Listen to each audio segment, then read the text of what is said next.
Hello, मैं सुनीता सच्ची कहानियों के साथ आज मैं जो आपको कहानी बताने जा रही हूँ वह रियल स्टोरी है। वह मेरी फ्रेंड रजनी की है। मैं उसी की तरह मैं सुना रही हूँ। रजनी के पापा की ट्रांसफ़र हरियाणा में हो गई तो उनके सामने एक घर था जहाँ वो रहने गए। घर के सामने एक मियाँ बीबी रहते थे। वह पाकिस्तान सरगोदा के थे। वह बुज़ुर्ग थे। उनकी कोई अपनी औलाद नहीं थी। तो जैसे रजनी पैदा हुई तो वो औरत बोलने लगी। उसका नाम शांता था। कहती कि यह लड़की मुझे दे दो। तो उसके पापा ने कहा कि कोई बात नहीं माँ, आपके ही पास है। तो जैसे तैसे ये रजनी बड़े होने लगी तो वो उसके साथ ज़्यादा प्यार करने लगी। तो उसके पापा भी उसको माँ की तरह ही मानते थे। धीरे धीरे वह मंजी पे पड़ने लगी, बीमार हो गई। तो उसने कहा कि ये जो मकान है रजनी के नाम कर दो। तो उसके पापा ने और मम्मी ने मना कर दिया और वो ठीक नहीं हो रही थी शांता। तो इस करके उसके मम्मी पापा ने कहा कि इससे प्यार है, अगर इसको कुछ हो गया तो हमारी लड़की को भी कुछ ना हो जाए। इस करके उन्होंने उसको दादा दादी के पास भेज दिया उसको और वो वहाँ चली गई। वहाँ जाकर वो रहने लगी और वो औरत शांता जो बहुत ज़्यादा बीमार हो गई और उसको याद करती थी। लास्ट में उसकी शांता की मौत हो गई। और वह जब रजनी आई तो उसको पता नहीं था कि भाई उसकी मौत हो गई है। तो वो भागी भागी उनके घर गई। तो उसको जैसे ही पता चला तो वह रोने लगी। तो उसने आके अपनी मम्मी से पूछा तो उसकी मम्मी बोलती, हाँ बेटा उधर नहीं जाना। काफ़ी दिन ऐसे बीत गए।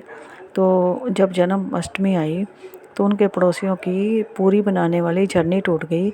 तो वो उनके घर में जाके वो झरनी लेने गई। तो झरनी लेकर आ गई। तो जैसे ही वो पूरी बनाने लगी तो उनकी जो घर के बुजुर्ग थी उसमें उसकी आत्मा आ गई।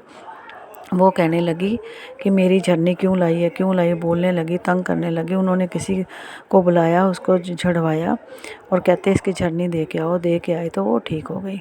काफ़ी दिन फिर बीत गए। तो एक दिन उसकी रजनी की मम्मी कहती कि जाओ लस्सी लेके आओ। उन्होंने तो बोला था उनके साथ वालों के घर में से लस्सी लेके आना है, कड़ी बनानी है। तो वो उनके घर चली गई। कहती कि मेरे को लस्सी चाहिए।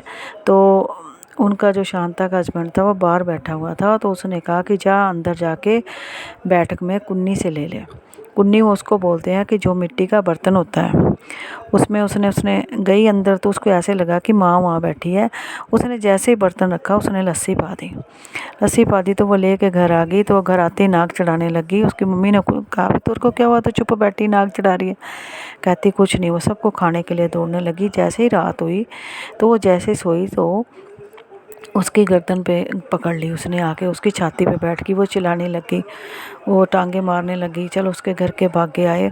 तो उन्होंने जब देखा उसके कहते भाई तेरे को क्या हुआ है। तो वो बोलती है कि ऐसे ऐसे मेरे माँ बैठ गई थी मेरे ऊपर, किसी ने मेरी गर्दन दबा ली थी। तो लो उसकी मम्मी कहती तू मेरे साथ सो जा। उसके अपनी मम्मी के साथ जाकर सो गई। तो उसको ठीक ठाक हुआ। जब सुबह उसकी मम्मी 4 बजे 4:30 जैसे ही उठती थी तो कहती जैसे ही मम्मी उठी तो उसने फिर मुझे पकड़ लिया। ऐसे करके फिर चीखने चिल्लाने लगी। ऐसे करते 5-6 दिन ऐसे ही निकल गए। तो उसके चाचा अपने दोस्त के साथ बताया किसी गांव में कोई है वो झाड़ देता है। तो वो वहाँ लेके गए तो वहाँ देखा कि वो 4 दिन के लिए किसी शादी पे गया हुआ है। तो वो मिला नहीं। वो वापस आ गए। वो सारे रास्ते कहती रही, ये रही वो रही, इधर दिख रही उधर दिख रही। चलो वो वापस आ गए। फिर वो कहीं और लेके गए, उनसे भी ठीक नहीं हुई। तो किसी ने बताया कि इसको वहाँ गुरुद्वारा है, वहाँ भाई जी बैठते हैं, वो उनको पाठ करेंगे ठीक हो जाएगी। वहाँ लेके गया तो उसका चाचा जी, तो उन्होंने जैसे श्री साहब से उसको झाड़ा, पाठ करा और उसको एक छोटा सा पाठ दिया कि कहते कि ये पाठ करो तो बेटा 40 दिन तो ठीक हो जाओगी। जैसे ही उसने पाठ करना शुरू करा तो वह बिल्कुल ठीक हो गई। तो वो कहती आज तक कभी मेरे को ऐसा नहीं हुआ है और मैं आज भी रात को सोते वक्त मैं पाठ करती हूँ, कभी भी मेरे को डर नहीं लगता। बस मेरी कहानी इतनी है।